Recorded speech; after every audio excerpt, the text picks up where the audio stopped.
Hello, everyone. We are back. We're recording this the day after the Oscars. I'm Joe Baris. This is Tamara Dunn, and this is Rebecca Kivak. What's up? So we had quite a night. Rebecca, in general, what did you think of the ceremony? I thought it was really solid, honestly. I know there were a lot of unknowns going into this. Like, we didn't have a host. How are the musical numbers going to go? As for the no host aspect, I thought it worked. Yeah. I was actually really Yeah. surprised by this. Seemed like everything flowed really well. If you watched our last video, one of my concerns was if we don't have a host, are we gonna still have those filler bits? Because I'm not a fan of those generally, and they didn't do those. We didn't have the filler bits, and the show I think just moved at a much faster pace, but it still kept to the integrity of the program. Right.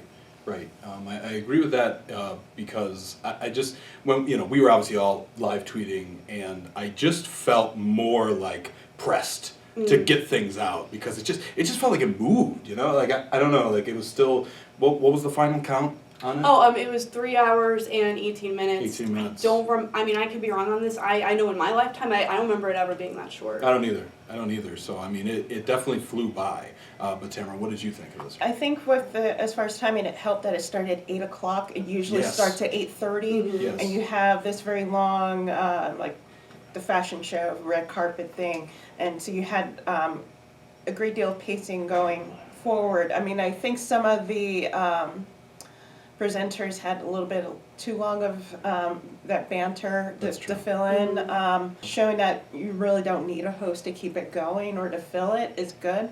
I think the unsung hero for this was Randy Thomas. And Randy Thomas has been doing the voiceover for the Oscars. She's done it 10 times, and this is her 10th year doing this. This is the first time that there was no host, but she kept it going with pronunciation of names, saying interesting tidbits about every winner as they went up, as far as what history was broken. So she really kept the pace going, probably more than anything. And I think my big beef with the presentation was we were teased the shallow performance to pieces. Every commercial break it was and next you'll see Lady Gaga and Bradley Cooper, and then it was nope. Right. Nope. Mm-hmm. Right. Nope. Yeah, I thought, as annoying as it was that they kept teasing it, it was worth waiting for. This was a fantastic performance. Lady Gaga is such a professional. I was thinking of her, her Super Bowl performance, which was amazing. I love that. This that was one of the best Super Bowl performances in my opinion. This is one of the best, possibly one of the best Academy Award performances, at least that I can remember in recent memory. Just, my God, the chemistry between her and Bradley Cooper, I had to fan myself off when they were done. It was impeccable. It was such a good performance, and I really like how it was filmed. They really got into their faces and everything, with the camera. I've just always thought that when I've seen them perform it live and when I've seen them perform it in the movie, I think it works when they're Allie and Jackson Maine. I don't think it works when it's Lady Gaga and Bradley Cooper. It just seems weird to me because they're themselves, and I feel like Lady Gaga is great, but I feel like Bradley Cooper, to me he looks uncomfortable. I know that you don't feel that way, but it feels like he's forcing it. It feels very real for her to me, and it feels very forced for him. Yeah, there was no upset this time in the original song category. All right, moving on. I just think I want to get to it here. Best Picture goes to Green Book. Tamara, how you doing this? How you doing this afternoon? Right after Julia Roberts announced that it won for Best Picture, I put the sound on mute. I had a feeling going in, I did this when we were doing the live tweets, that once Roma won for Best Foreign Language Film, that this meant that Green Book or Bohemian Rhapsody would win. Because there's so many, there had never been a foreign language film to win Best Picture, even though I did pick Roma to still win Best Picture. I was hoping that this would just be the streak that will end it. Yeah. But once Green Book won for Best Original Screenplay, that sort of cemented it, because everywhere else, Green Book, with the exception of Golden Globes, had not won a writing award. And so I was just thinking that it was probably, once that happened, it's like, it's going to win Best Picture. I feel like it was tone deaf on behalf of the Academy, but then when you look at Best Picture, you have everybody voting for it. You have producers voting for Right. it. You have actors voting for it. And sometimes if the Academy wants to play it safe, I feel like they did with this pick. Right, and I really would love to see the numbers on the votes. Like, I know. I would love them to release that, and cause I would just like to understand, like, how it gets to this point. Rebecca, Green Book wins Best Picture. How'd you feel after that? The first thing I thought was, oh good, Roma didn't win, which I know. It's just that I can appreciate the artistry and the craftsmanship of Roma, and I mean, we weren't surprised that Alfonso Cuarón won for director, but I had a lot of issues with Roma with that first half just not being engaging, so I was honestly rooting for BlacKkKlansman to win, because to me that movie has it all. Yeah. I mean, it has excellent performances, it has such a strong message in it, it comes back to the current times, to our racially charged environment. And that's honestly what makes me so surprised that Green Book won. Both Green Book and BlacKkKlansman were both produced by Universal. Green Book with the actual head of the studio, whereas BlacKkKlansman was for the independent branch of Focus Features. If they were for competing, movie studios would be having this conversation, really. I do like Green Book. Yeah. I do think it's a crowd pleaser. I think that's why a lot of people like it. I really like the odd couple dynamic between Mahershala Ali and Viggo Mortensen. The chemistry's really good in this. But the thing is, it tries to be this buddy road trip and this tale about race relations.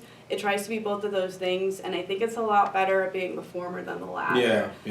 Just when it comes to racism, I think it's simplifying it, and I like to think that we've evolved beyond that by this point in time with our filmmaking. Right, and it just amazes me because a movie like Moonlight could win 2 years ago, and it just feels like we've devolved down to I don't know, I don't understand how we get here. I didn't want to believe it, but looking back on it, it was totally leading up to a Green Book victory. It's just like they were giving awards, like we got to throw Spike an award, so he's got his for Best Adapted Screenplay, and we've thrown Black Panther a few awards. It's just like, it just felt like they gave everyone something just so they could be like, okay, now we could give Green Book, and we spread it around perfectly to everybody. It's just like that's how I kind of look back on it, and it's something that I feel like I personally should have seen coming, but I just didn't want it to happen, so I didn't believe it. It won the PGA for best film, and that's often a predictor for the Oscars. It was right in front of my face, and I didn't want to believe it. I wanted to believe that these better films would win, and it never happened. It never happened. And it was disappointing.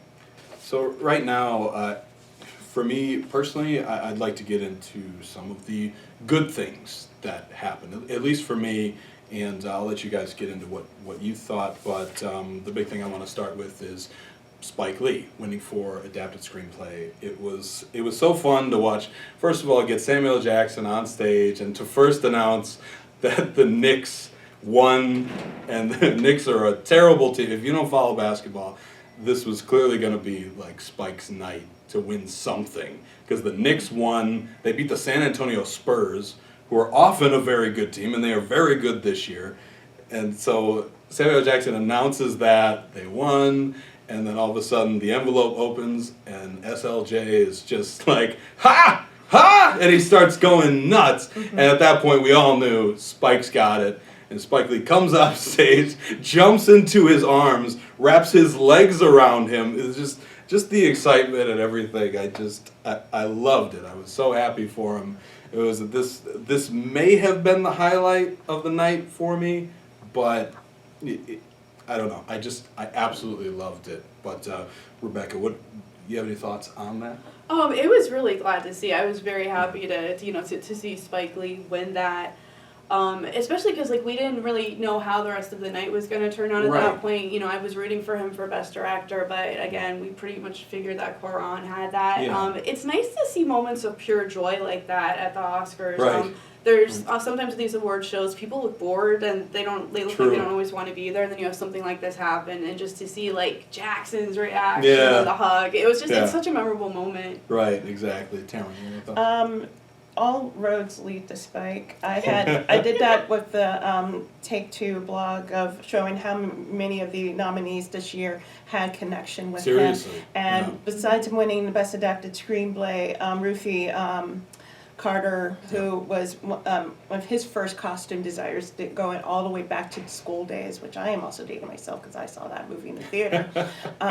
She won best costume design for Black Panther, Yes. and she's the first Black designer to win that award, first Black woman to win it, and so for her to win the same year that Spike wins, phenomenal. Just really happy for that. And going back to a point that Joe made, that there were so many wins for diversity and for women Yeah. this year, Yeah. particularly in the crafts category, going for best costume design, best production design.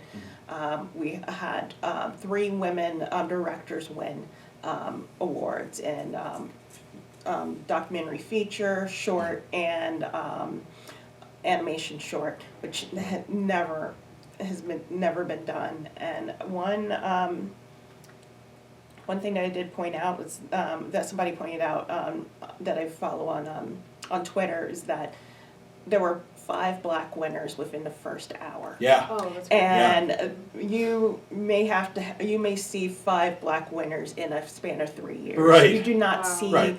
that Exactly. in a telecast, especially on below the line categories, because we had first animated feature co-directed by a Black male win best animated feature first Spider-Man Into the Spider-Verse, and we see so many different stories being told. Yeah. And this is from a telecast that in 2005 banned ads for feminine hygiene products, give an Oscar for best documented short for period end of sentence, which is on menstruation and education in India. So I mean, there were so many different, so many things that at the beginning of the telecast that sort of reversed all the things that they did before, but then all those good feelings just sort of wiped out when Right. Green Book won Best Picture. Right. But I mean, yeah, seeing Spike win, that was like pure joy. But then his reaction to Green Book was also Yeah. so pretty. It's pretty bad. He tried to storm out of the theater, but he wasn't allowed to. And in the press room, he was sipping on champagne while we were trying to ask him, how do you feel about Green Book? Yeah. And I think just going back to the earlier point of that both of these movies were universal, that, how much was he handcuffed during the season, not, to badmouth or if he wanted to, or speak out against Green Book. But I mean, his body language spoke very loudly if you've seen any of his the work that he did on panels and roundtables and stuff. Honestly, like, I don't know what you guys do when things happen that you really enjoy, but I get up off the couch and I'm just like, yes, yes, and like Black Panther was winning and I was like, yes, and Spike won and I was fist pumping and, like, First Man won something and I just wanted to win. I just wanted to win one thing and it won for visual effects and I was like, yes, yes. And so it really started strong for me. Things were winning that I wanted to win, thought should win, were deserving of wins. And it was so nice. And it was like you said, the diversity. People were being recognized who should be recognized that maybe have been overlooked in the past. And it was really rolling. But like you said, it was like, movies are sometimes only as good as their endings. And that's what happened. It was just like, oh God, and the air is just